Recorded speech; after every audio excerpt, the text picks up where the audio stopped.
మన ప్రభువును రక్షకుడైన యేసుక్రీస్తు శుభనామమునందునాలు. ప్రియదేవుని సంగమ ప్రియదేవుని బిడ్డలారా, మరి అదే కాల సమయం దేవుని వాక్యాన్ని ధ్యానించుకున్నాను. ముందుగా ప్రార్థన చేసుకుందాం. ప్రార్థన.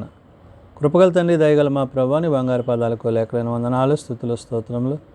గతించిన రాత్రి అంతా నీ రేఖల చాటును కాచి కాపాడి సంరక్షించిన దేవా, మరి అదే కాల సమయం నీ సంధానంలో చేరి ప్రార్థించుండగా వాక్యమైన కూడా వాక్యం ద్వారా నాతో మాతో మాట్లాడి మీరే మహిమ ఘనత ప్రభావాలు పొందమని యేసునామమున నడుచున్నాను తండ్రి.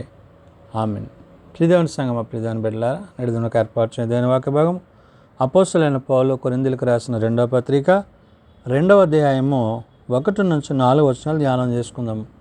అపోస్తలుడైన పౌలు కొరింథీయులకు రాసిన 2వ పత్రిక 2వ అధ్యాయము 1-4 ఈ విధంగా రాయబడినవి. మరియు నేను దుఃఖముతో మీ యొద్దకు తిరిగి రానని నా మట్టుకు నేను నిశ్చయించుకొంటిని.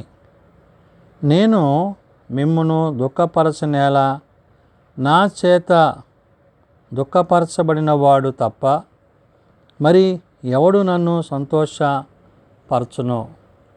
పౌలు కొరింథీ సంఘానికి ఈ 2వ పత్రిక రాస్తూ సంఘములో తన యొక్క ప్రేమను, అంటే కొరింథీ సంఘం పట్ల పౌలుకున్న ప్రేమ ఎలాంటిదో ఆ ప్రేమ యొక్క ఉద్దేశాన్ని వ్యక్తపరుస్తున్నాడు.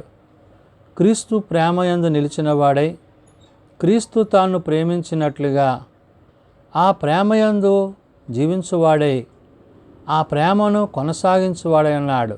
అనగా దేవుని యొక్క వాక్యమును, దేవుని వాక్యానుసారమైన జీవితాన్ని తాను కలిగి ఉంటూ ఆత్మపూర్ణుడై పరిశుద్ధాత్మ యొక్క సహాయము చేత నడిపింపబడుతూ క్రీస్తు ప్రేమను అనేకులకు ప్రకటించువాడై ఉన్నాడు.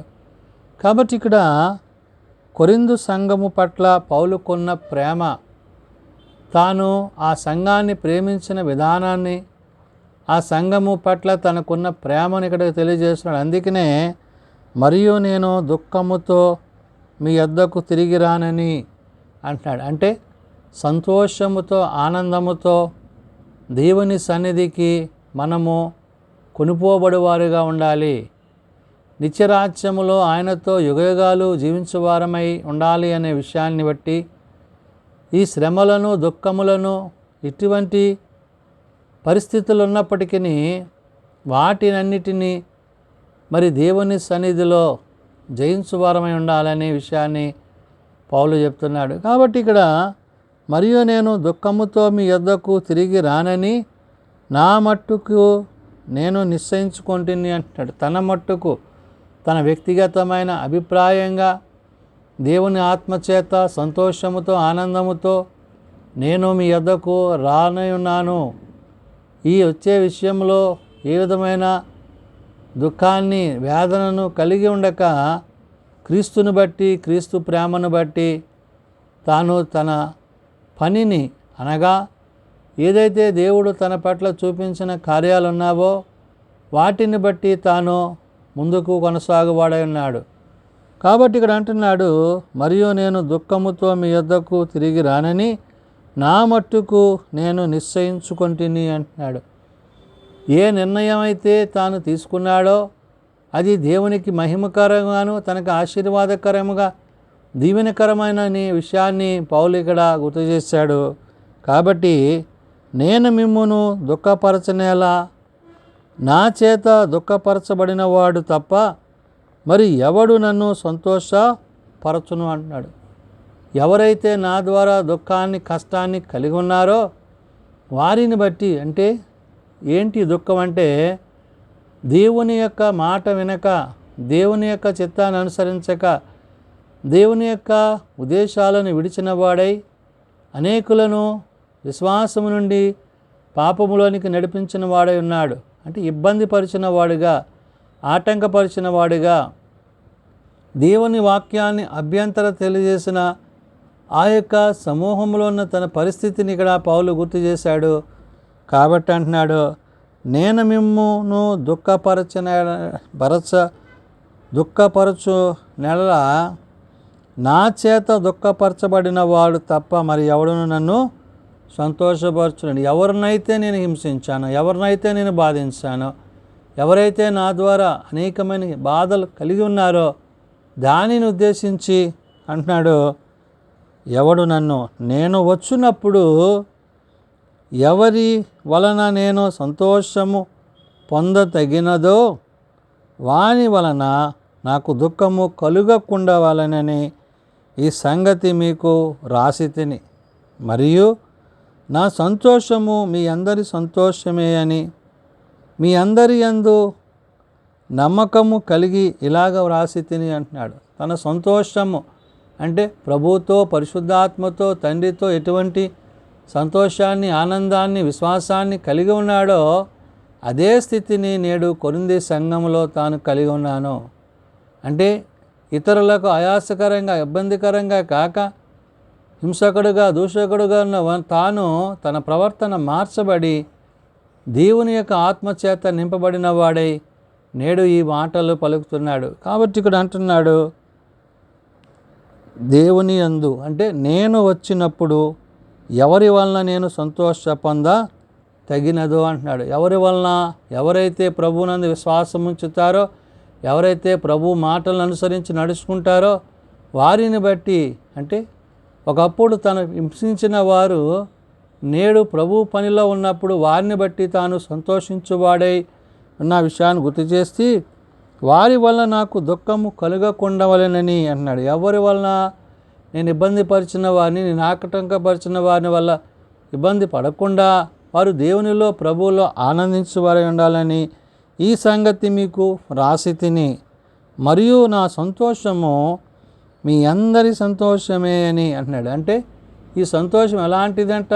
ప్రభువుతో, పరిశుద్ధాత్మతో, మరి దేవుని యొక్క ఉద్దేశాన్ని కలిగిన వాడే తాను ఈ మాటను మాట్లాడుతూ, మరియు నా సంతోషము మీ అందరి సంతోషమే అని మీ అందరి యందు నమ్మకము కలిగి ఇలాగ రాసి తిని అంటున్నాడు.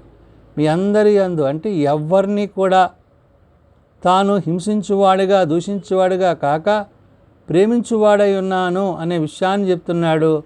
ప్రభు ప్రేమను అక్కడ వెల్లడి చేస్తూ ఆ ప్రేమకు ప్రతిగా తాను ఏమై ఉన్నానో అని చెప్పి మాట్లాడుతూ అంటున్నాడు, మీకు దుఃఖము కలుగవలనని కాదు కానీ మీ ఎడల నాకు కలిగి ఉన్న అత్యధికమైన ప్రేమను మీరు తెలుసుకొనవలెనని నిండు శ్రమతోనూ మనోవేదనతోనూ ఎంతో కన్నీళ్లు విడుచుచు మీ యొద్దకు రాసి తినంటున్నాడు. అంటే ఈ పత్రిక రాయడం యొక్క ఉద్దేశం ఏంటంటే తన ఆనందాన్ని, సంతోషాన్ని వారితో కలిసి తాను పంచుకున్న దేవుని ప్రేమ ఏదైతే ఉందో ఆ ప్రేమ ఉన్నతమైన స్థితిని అది తెలియజేసేదే ఉన్నది.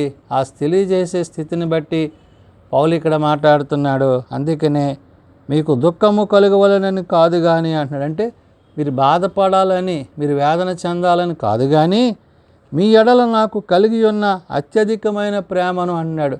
ఎలాంటి ప్రేమ అంటే అత్యధికమైన దేవుని ప్రేమ కలిగిన వాడే, అట్టి ప్రేమతో వారిని ప్రేమించువాడే, ఆ ప్రేమ యందు వారిని నిలిపిన వాడే తానున్న విషయాన్ని గుర్తు చేస్తున్నాడు. మీ ఎడల నాకు కలిగి ఉన్న అత్యధికమైన ప్రేమను మీరు తెలుసుకొనవలెనని అంటున్నాడు. ఎవరో మీరు తెలుసుకుంటే నిండు శ్రమతోనూ మనోవేదనతోనూ ఎంతో కన్నీరు విడుచుచు మీకు రాసి తిని అంటున్నాడు. ఈ వ్రాసిన ఈ యొక్క పత్రికను బట్టి ప్రభు ప్రేమ యందు నిలిచిన వాడే, ఆ ప్రేమను కొనసాగించేవాడే, ఆ ప్రేమ యందు జీవించేవాడే ఉన్నాడు అనే విషయాన్ని గుర్తు చేస్తున్నాడు. కాబట్టి కొరింథీ సంఘం పట్ల పౌలుకున్న ప్రేమ, దేవుని పట్ల తాను కలిగి ఉన్న ప్రేమను వారికి వ్యక్తపరుస్తూ ఆ ప్రేమ యందు వారితో తనకున్న ఆ యొక్క సంబంధాన్ని పత్రిక ద్వారా తెలియజేస్తున్నాడు. కాబట్టి ప్రభు సెలవిచ్చినట్టు ప్రేమ కలిగి మనము ఆయన యందు జీవించాలి. ప్రేమ లేనివాడు నావాడు కాడని ప్రభు సెలవిచ్చాడు. మనం ప్రభువారమై ఉంటే ఆయన ప్రేమ యందు నిలిచిన వారమై ఉంటాము. ఆయన ప్రేమ యందు నిలిచిన వారమైతే ఆయనతో పాటు యుగయుగాలు జీవించే వారమై ఉంటాము. ఎప్పుడైతే మనం ఆయనతో యుగయుగాలు జీవించే వారమై ఉంటామో ఆయన మన యందు తన కనికర కృపలను కుమ్మరించుననే విషయాన్ని పరిశుద్ధాత్మదేవుడు పౌలు ద్వారా కొరింథీ సంఘానికి తెలియజేసి చెప్తున్న మాటలు. ప్రార్థన చేసుకుందాం. ప్రేమ నమ్మకం కలిగిన మా తండ్రి, కృప కలిగిన దేవ, నిన్ను బట్టి నీ మాటను బట్టి జీవించుటకు ప్రార్థించుటకు అయ్యా మీ ప్రేమయందు నిలిచే ధన్యత యోగ్యత మాకు అనుగ్రహించండి.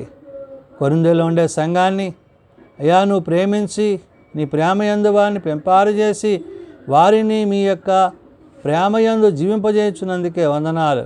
కాబట్టి నాయన శాశ్వతమైన ప్రేమతో ప్రేమిస్తూ విడిబాక ఎడబాయక కృప చూపుచున్న తండ్రి, నీ దివ్యమైన రెక్కల కింద మమ్మల్ని అందరినీ స్థిరపరిచి బలపరిచి నీ ప్రేమలో మమ్మల్ని అందరినీ పాలువాహకులు చేసి నీతో యుగయుగాలు జీవించే ధన్యత యోగ్యత మా అందరికీ అనుగ్రహించమని అయా బలహీనం ప్రభా బలపరచు నాయన, రోగులం ప్రభా స్వస్థపరచు, మీ చేతి గాయముల చేత మాకు స్వస్థతను ఆరోగ్యము దయచేయండి.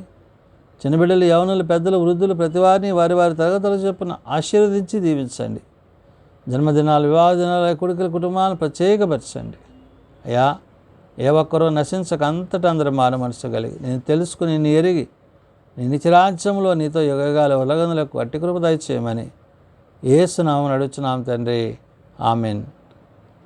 తండ్రి పరలోకమందున్న మా తండ్రి, నీ నామం పరిశుద్ధపరచబడుగాక, నీ రాజ్యం వచ్చుగాక, నీ చిత్తం పరలోకమందు నెరవేర్చినట్లు భూమి మీద నెరవేరుగాక.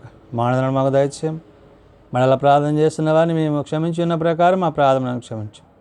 శోధనలతో ఏకాదశులను తప్పించము. రాజ్యము శక్తి మహిమ నిరంతరము నీవే అన్నావు తండ్రి, ఆమెన్. మన పరమ తండ్రి అయిన దేవుని ప్రేమ, ప్రభువైన యేసుక్రీస్తు కృప, పరిశుద్ధాత్మ నిత్య సహాయము నిరంతరము సదా తోడయండి సంరక్షించునుగాక.